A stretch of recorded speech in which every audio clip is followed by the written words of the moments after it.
And welcome back. The Council of Governors has come out to defend the 10 counties which, according to the report of the Controller of Budget, Margaret Nyakango, reported zero expenditure on development for the first quarter of the current financial year, 2023-2024. The council, which did not object to Nyakango's findings, said several statutory and legal demands delayed their expenditures, including the integrated development plans, approved annual budgets, and of course their work plans that are unique for each county. KTN's political affairs reporter Emmanuel To reports. Put it on the front page. A day after the Control of Budget, Margaret Nyakango, raised a red flag on the development expenditure, the Council of Governors has come to the defense of the 10 counties that were flagged for not spending a coin for the development projects in the first 3 months of the financial year 2023-2024. In a statement sent to newsrooms by the council's chairperson, Kirinyaga Governor Anne Waigoro, the council explained the reasons that led to the delays in the expenditure, citing 4 key hurdles: that all expenditures by county governments must also be approved by the Control of Budget in line with the Constitution, arguing that expecting uniform implementation of the expenditure is not only impractical but also irregular.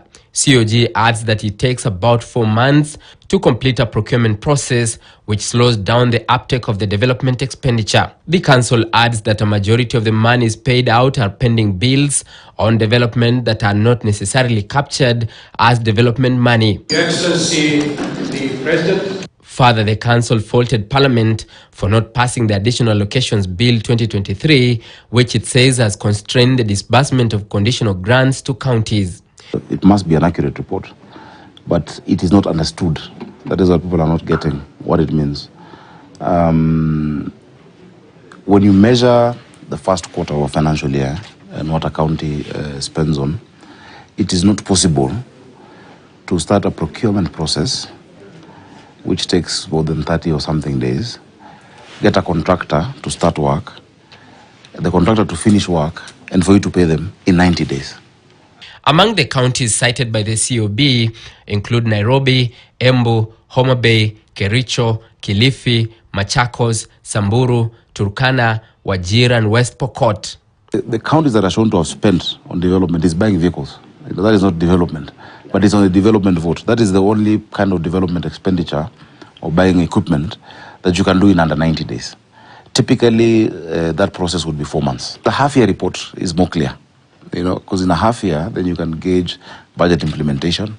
In a half year, you can be able to see that this started, it has completed, or it has gone to this level of completion. Nyakango's report shows that Nairobi County used 176 million shillings in 4 months for domestic travel, 11.9 million shillings on foreign trips, 51.8 million shillings on fuel alone, and 28 million shillings on hospitality. We have a compendium of all the projects that are going on in the city. And even on top of the paperwork, with your eyes, you can see, the things that are happening as you go across. Yeah. Okay.